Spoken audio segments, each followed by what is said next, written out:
外籍移工电动车骑得摇摇晃晃，警方立刻将他们拦下盘查。哪一国的？美国。哎，印尼啊。2名移工身上浓浓酒味，但不知道是装傻还是真听不懂。警方又说国语又说台语，就是无法沟通。我现在跟你讲话，你明明就听得懂，还听不懂？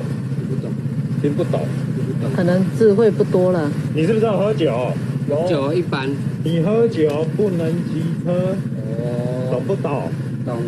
虽然外籍移工最后承认喝了半瓶啤酒，但双方语言不通，警方又酒测，却又鸡同鸭讲，还好最后灵机一动。请问你要不要接受酒精测试 Apakah kamu ingin mengikuti tes alkohol? 不要 ，no。远景用翻译软体直接翻成印尼文，这下他们想装听不懂也没办法了，被开出2400元拒测罚单。另外，高雄左营这名男子他也酒驾，还直接喝懵躺在路上。要不要帮你叫救护车？没有。哦，你有啉无啦？吹一下。有啦，你啉介济呢？啉介济个骑卡车？男子醉到无法起身，警方合力将他扶起来，没想到他第一个反應讓遠景哭笑不得。口罩好，口罩好，你口罩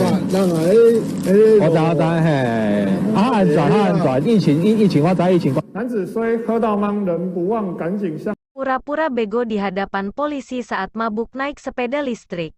TKI di Taiwan ini tak berkutik saat polisi pakai Google Voice bahasa Indonesia. Akhirnya didenda $2.400 seorang pekerja migran asal Indonesia tertangkap petugas kepolisian Kaohsiung saat mengendarai kendaraan dalam kondisi mabuk. Saat ditanya, "Kamu orang Taiko?" Ia menjawab, Ini, Indonesia." Ia ditangkap karena dalam mengemudikan sepeda listriknya terlihat seok-seok tidak seimbang. Saat diinterogasi dan ditanya petugas, ia menjawab, "Aduh, saya dari Jawa nih." Ting tetung, ungkapnya. Keduanya saat diberhentikan tercium bau alkohol dari mulutnya. Tetapi polisi kebingungan. Apakah mereka benar-benar tidak bisa bahasa atau pura-pura bodoh saja? Polisi berbicara bahasa Mandarin dan Taiwan. Tetapi mereka tidak dapat menjawabnya. Malah menjawab dengan bahasa Indonesia dan Jawa. Walaupun akhirnya keduanya mengaku sudah menenggak setengah botol bir. Namun komunikasi keduanya tidak bisa lancar. Bahkan harus memakai Google Voice untuk menerjemahkannya.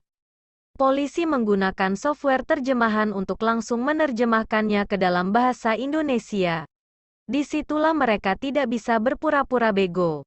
Karena menolak untuk dites kadar alkohol. Akhirnya mereka diberikan tilang $2.400.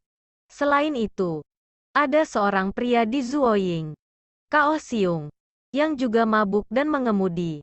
Minum langsung dan berbaring di jalan karena kebanyakan nenggak banyu setan.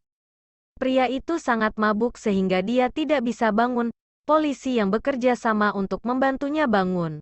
Setelah ia bisa bangun, tiba-tiba ia tercengang. Wadalah. Polisi. Zhong Zhengyu, Direktur Kantor Polisi Sihai, berkata, meskipun pria itu mabuk, dia tetap tidak lupa untuk segera meminta masker kepada orang lain. Mengatakan bahwa dia harus memperhatikan pencegahan epidemi. Dia mabuk dan masih ingat pencegahan epidemi. Tetapi dia tidak tahu bahwa dia tidak diperbolehkan mengendarai sepeda dalam kondisi mabuk.